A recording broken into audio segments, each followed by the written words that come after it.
এই শিঙি মাছগুলোর ঝোল বানাবো। একদম জ্যান্ত মাছ, এটা পুকুর থেকে ধরা হয়েছে। যে জ্যান্ত যে শিঙি মাছগুলো ছিল ওইগুলো এইভাবে পিস পিস করে কেটে নেওয়া হয়েছে। নুন হলুদ মাখানো হয়ে গেছে। এবার এখানে কড়াইয়ে তেল গরম করতেও বসানো হয়ে গেছে। তেলটা গরম হয়ে এসছে, মাছগুলো এবার হালকা করে ভেজে নেব।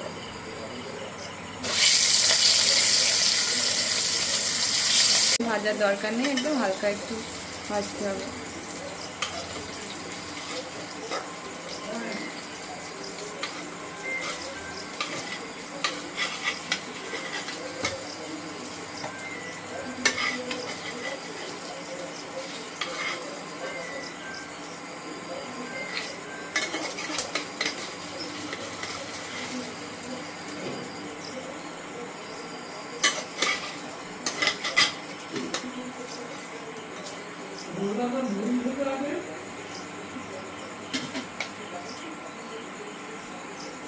এবার এই শিঙি মাছগুলো আলু কলা দিয়ে ঝোল হবে, তাই আলু কলাটা এই মাছের তেলটাতেই ভেজে নেব।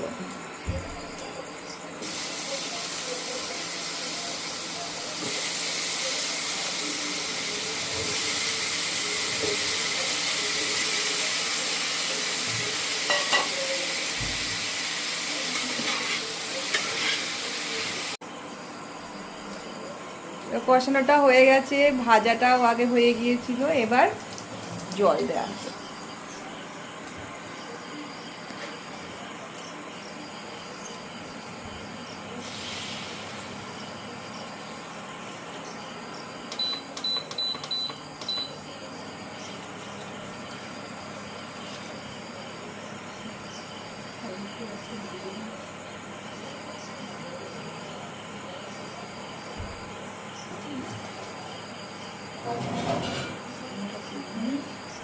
ভাজা আছে জলটা, দেখি আলু আর কলাটা ভালোভাবে সিদ্ধ হয়েছে কিনা একটু চেক করে নিতে হবে। হ্যাঁ, হয়ে গেছে, গলে গেছে একদমই। এবার এই ভেজে রাখা মাছগুলো ওর মধ্যে দিয়ে দিয়ে এর মধ্যে একটা নতুন জিনিস অ্যাড করবো, সেটা হচ্ছে থানকুনি পাতা। থানকুনি পাতা আমরা জানি না কেউ মাছে দেয় কিনা, কিন্তু আমরা দিই। খেতে খুব আরও ভালো, টেস্টটা তো বাড়ায়। কিন্তু 5 ফোড়ন যাবে এর মধ্যে, ফোড়নে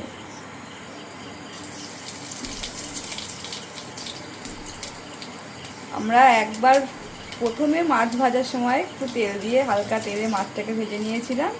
এবার এই শেষেও আবার একটু এই অল্প তেলে ফোড়ন দিয়ে এই ঝোলটাকে ঢেলে দেব।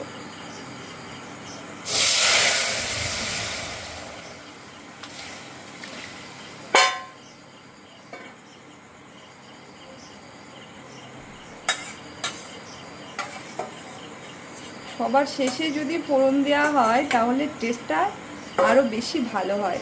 এর জন্যই আমরা সময় ঢাকা দিয়ে রাখলে একটু তাড়াতাড়ি হয়ে যায় সিদ্ধটা।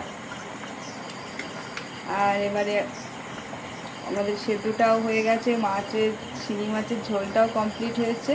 একটু এই যে আলুগুলোকে একটু ভেঙে দিচ্ছে যাতে একটু ঘন হয় ঝোলটা।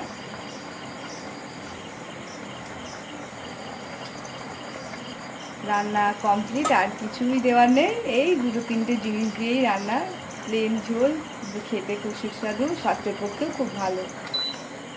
এবার নামিয়ে নেওয়া পালা।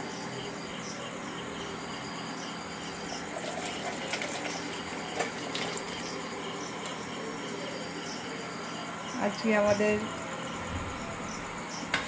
রান্না শিঙি মাছের ঝোল।